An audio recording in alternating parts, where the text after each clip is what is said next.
عورت تھی طواف کر رہی تھی اور طواف کے دوران کہتی تھی اللہ میں اس حال میں بھی آپ سے راضی، اے اللہ میں اس حال میں بھی آپ سے راضی۔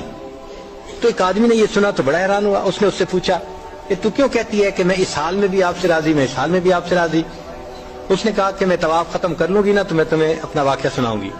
چنانچہ اس عورت نے اپنا واقعہ سنایا کہ میرے 3 بچے تھے، میں گھر کے اندر ایک دن تنور پہ روٹیاں پکا رہی تھی تو میرے بڑے 2 بچے جو تھے وہ گھر میں کھیل رہے تھے کمرے میں، اچانک مجھے شور کی آواز آئی تو وہ کہتی ہے کہ میں نے جب شور سنا تو میں وہیں سب کچھ چھوڑ کے تنور پر آٹا روٹیاں تو میں کمرے کی طرف بھاگی۔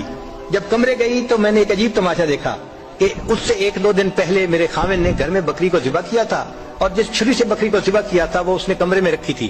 تو میرے دونوں بچے کھیلتے کھیلتے ان میں سے ایک نے دوسرے کو کہا کہ تمہیں پتہ ہے کہ ابو نے بکری کو کیسے ذبح کیا تھا؟ تو دوسرا کہتے ہیں مجھے تو نہیں پتا۔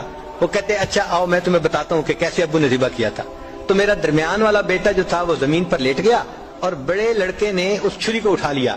اب وہ چھوٹا بچہ تھا اور اس کو پتہ نہیں تھا کہ چھری کتنی تیز ہے، چنانچہ اس نے اس کے گلے پہ جو چھری چلائی تو گلا تو فوراً کٹ گیا اور خون کا فوارہ چھوٹنے لگا۔ اب جب خون نکلا تو شور ہوا اور میں بھاگی ہوئی آئی تو میں نے دیکھا کہ میرا بچہ خون میں لت پت پڑا تھا اور اس کی جان نکل چکی تھی۔ اب میں نے سوچا کہ میرا بڑا بیٹا کہاں ہے جس نے یہ حرکت کی تھی؟ وہ ڈر کے بھاگ گیا تھا اور کہیں چھپ گیا تھا۔ کہنے لگی میں نے اسے دوسرے کمروں میں دیکھا تو کہیں نظر نہیں آیا۔ جب صحن میں آئی تو وہاں میں نے تنور کے لیے کچھ لکڑیاں رکھی ہوئی تھیں، ان لکڑیوں کے پیچھے وہ جا کے چھپا تھا۔ کہنے لگی میں نے پیچھے سے اس کو جا کے جب دیکھا تو اس نے مجھے کوئی جواب نہیں دیا۔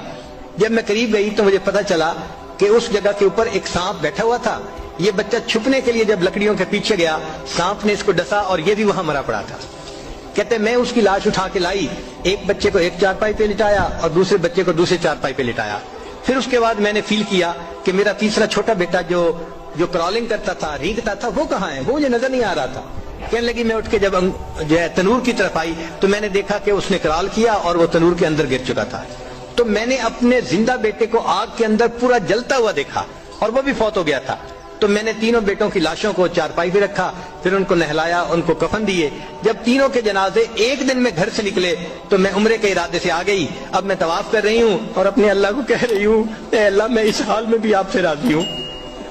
آپ ذرا غور کیجئے نا اس ماں کے دل پہ کیا بیتی ہوگی کہ ایک دن میں جس کے 3 بیٹوں کا جنازہ گھر سے نکلے اور پھر وہ طواف کرتے ہوئے کہہ رہی ہے اے اللہ میں اس حال میں بھی آپ سے راضی ہوں۔ تو ہم نے کہاں غم دیکھے ہیں، کہاں تکلیفیں دیکھی ہیں؟